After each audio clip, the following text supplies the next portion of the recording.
This is the Big K Morning Show. Thanks for choosing us. I mentioned a moment ago it's been a challenging week emotionally for a lot of people based on what's transpired in Israel and Gaza over last weekend and through this week. And Marty, you asked a great question. Hell on earlier. earth, brother. What do you tell your children? How do you talk to your kids? And coincidentally, we have with us a very accomplished author, best-selling children's author. Tammy Stuhr is here in town for the weekend. Tammy's on our Disc Institute of Pittsburgh Newsline. Welcome to KDKA. Thank you for having me. Pittsburgh has been a very welcoming town, and looking forward to meeting your residents tonight and tomorrow at my book signings.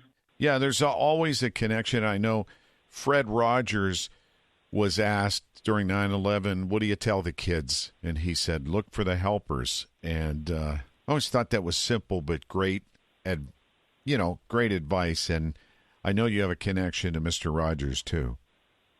You're right. So when I came into town on Sunday night and then Monday morning, I went and met with David Newell, who played Mr. McFeely on the Mr. Rogers show.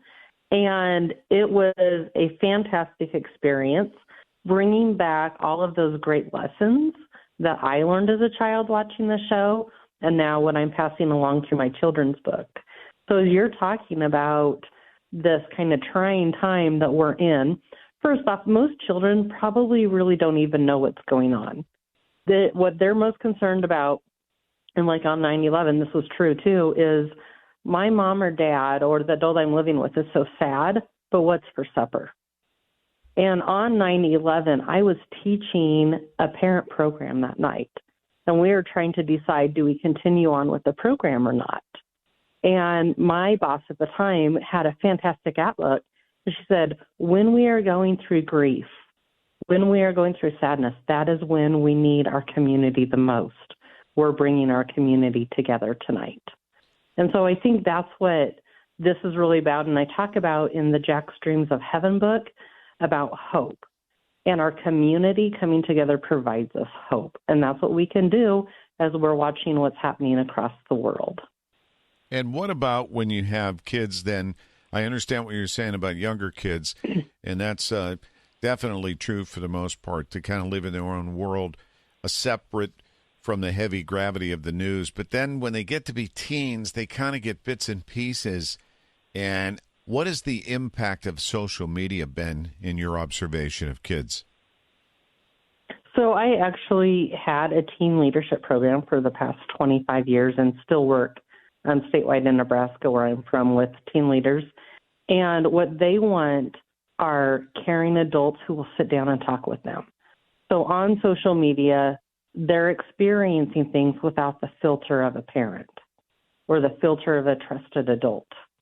And so when I did my last training with 5 teen boys to help them step up into an ambassador role, we did a session on mental health and what's happening. And what they were so excited about was the resources that they learned at that training that they were going to start putting on social media. And so social media can do 2 things for you. It's either going to take you down a rabbit hole that you don't want to go, or it's going to help you jump as high as you can. And what we want to do is empower young people, whether they're teens or even younger, to make sure that they're using their unique gifts and their unique talents to make the world a more positive place. So these power plays that we're seeing going on in the world, the power plays that we see go on with bullying in the classroom, that they figure out how they can take their talent, their unique gift, and actually make a difference. So when I go into the 6th grade classroom to talk about talents, we actually have the 6th graders make a comic strip and then go read it to 2nd graders about being kind. And they use their own life in a way that they had an experience earlier in their life where somebody's kind to them, put that in a comic strip, go read it to a younger person. And that's how we keep the influence going of hope and positivity in our world. Jack's and Friends Adventure Series, and you can meet Tammy. Tammy's going to be tonight at Caliente Pizza in Draft House, Castle Shannon, 5 to 7:30. Then tomorrow at the one in Beaver Street in Sewickley from 11 a.m. to 2 p.m. We hope you enjoy your visit to Pittsburgh and that people can check out authormyday.com. Thanks, Tammy. Thanks for having me, and thanks for the nice welcome to Pittsburgh. Yeah, I got to introduce you to Marty's wife, Christine, because she's all about the kids, kidsburg.org. They have a great resource, and I'm sure she'll be interested in learning more. So enjoy your visit. All right. Thank you so much. Take care. Motivational speaker and best-selling children's author Tammy Stuhr on our Disc Institute Pittsburgh Newsline.